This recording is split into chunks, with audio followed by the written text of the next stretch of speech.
욥기 29장 1절서부터 25절입니다. 욥이 풍자하여 이르되 나는 지난 세월과 하나님이 나를 보호하시던 때가 다시 오기를 원하노라.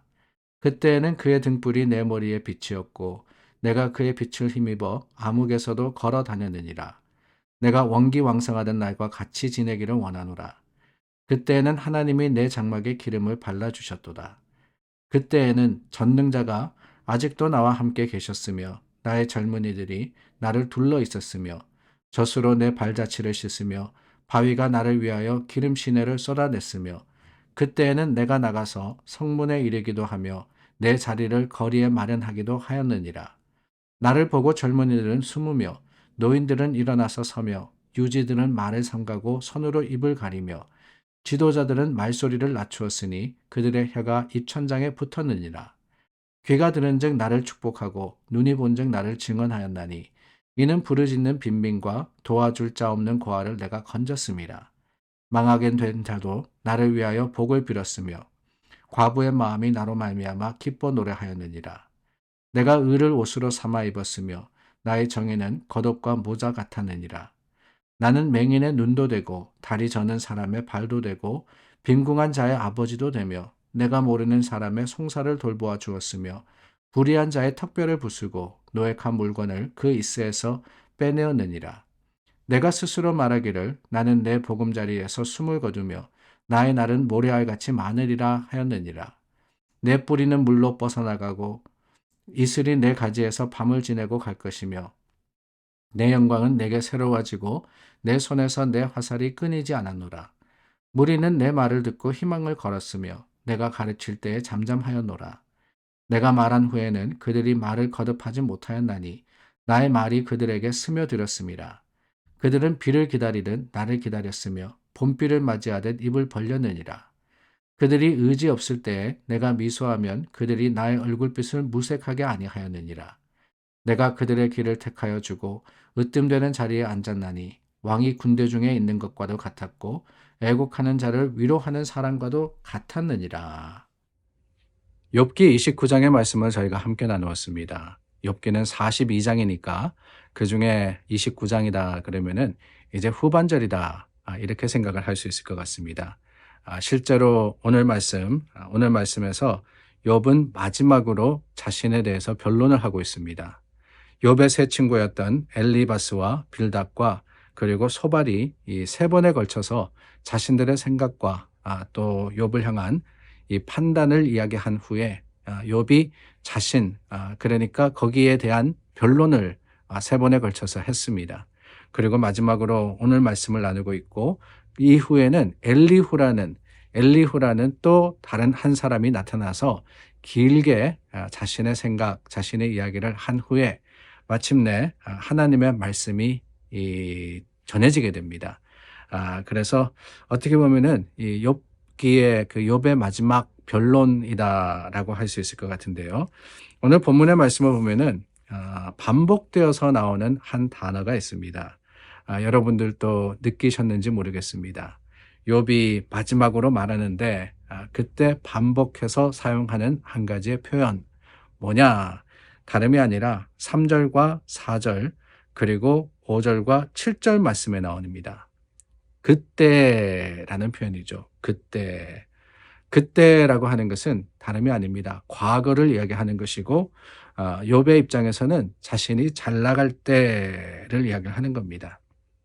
모든 것들이 형통할 때 아무런 문제나 어려움이 없던 바로 그때를 욥이 기억하면서 자신의 생각을 드러내고 있습니다. 다르게 표현하면 그리워하고 있는 거죠.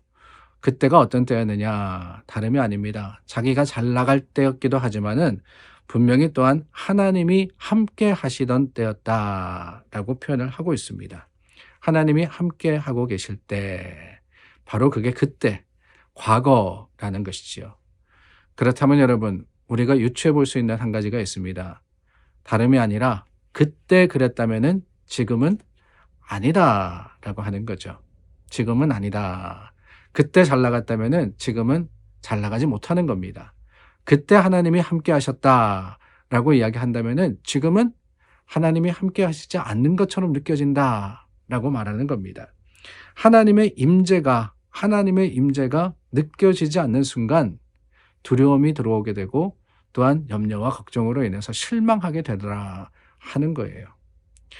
하나님의 임재 얼마나 중요한지 모릅니다. 주님이 함께 하신다는 것을 우리가 아느냐, 느끼느냐, 아니냐에 따라서 우리의 신앙과 삶의 모습은 너무나도 달라지게 됩니다.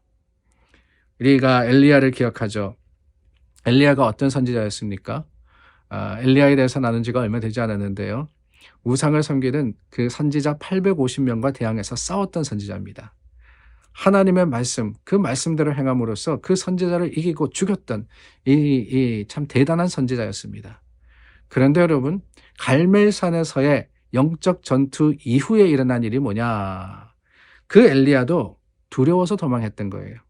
그 엘리야도 자신의 목숨이 위급한 상황에 처하니까 두려워하여서 도망하여서 멀리 갑니다.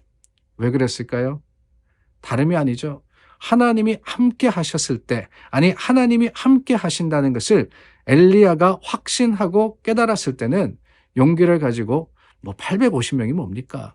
수천 수만이라도 그 대적을 향해서 용기를 가지고 나갈 수 있었는데 어느 순간 하나님의 임재를 잃어버리니까, 하나님이 함께 하시지 않는다라고 생각을 하니까 두려워서 숨었던 겁니다. 여러분 어떻습니까? 우리는 그때를 기억합니다. 근데 그때는 하나님이 함께 하시는 좋은 때다. 지금은 아니다. 그게 아니라 우리가 반드시 기억해야 하는 한 가지의 사실이 있지 않습니까? 그게 뭐냐? 하나님의 임재는 절대로 우리를 떠나지 않으신다 하는 사실입니다. 그래서 주님이 어떤 주님이세요? 우리 주님은 임마누엘의 하나님이십니다. 임마누엘, God with us. 하나님이 우리와 함께 하신다. 그 약속으로 예수님이 오셨고 그 선포로서 예수님께서 우리 가운데 임하셨으며 그뿐이 아닙니다. 예수님이 약속하셨죠. 보혜사 성령을 보내어서 세상 끝날까지 우리와 함께하게 하시겠다고 하셨습니다. 그 하나님의 임재는 변하지 않는데 뭐가 문제냐? 우리 마음이 변하더라는 거예요. 우리 생각이 바뀌니까, 아니 우리가 미련하게 하나님의 임재를 느끼지 못하니까 두려워하고 염려하는 거 아니겠습니까? 그러므로 여러분, 그때가 바로 이때이기를 원합니다. 하나님의 임재가 그때만 있었던 게 아니라 지금도 이때도 우리와 함께 하시기 때문에 우리는 믿음의 소망 가지고 참 용기를 가지고 세상을 향해서 나아가고 하나님의 이름을 선포하는데 부끄럽지 않는 믿음의 사람으로 오늘을 살아갈 수 있기를 간절히 소망합니다. 기도하겠습니다. 참 좋으신 하나님 감사합니다. 임마누엘의 하나님을 우리가 다시 한번 붙들고 기억합니다. 주님, 그때가 오늘과 다르지 않다라는 것을 기억할 때 하나님께서 지금도 우리를 붙드시고 지금도 우리를 지키심을 확신하여서 하나님 앞에 믿음의 담대함으로써 세상을 향해 나아가는 우리 모두가 되게 하여 주시옵소서. 예수님 이름으로 기도드립니다. 아멘. 오늘도 소망으로 또한 세상을 향해서 주님의 말씀 들고 나아가시는 여러분들 되시기를 예수님의 이름으로 축원합니다.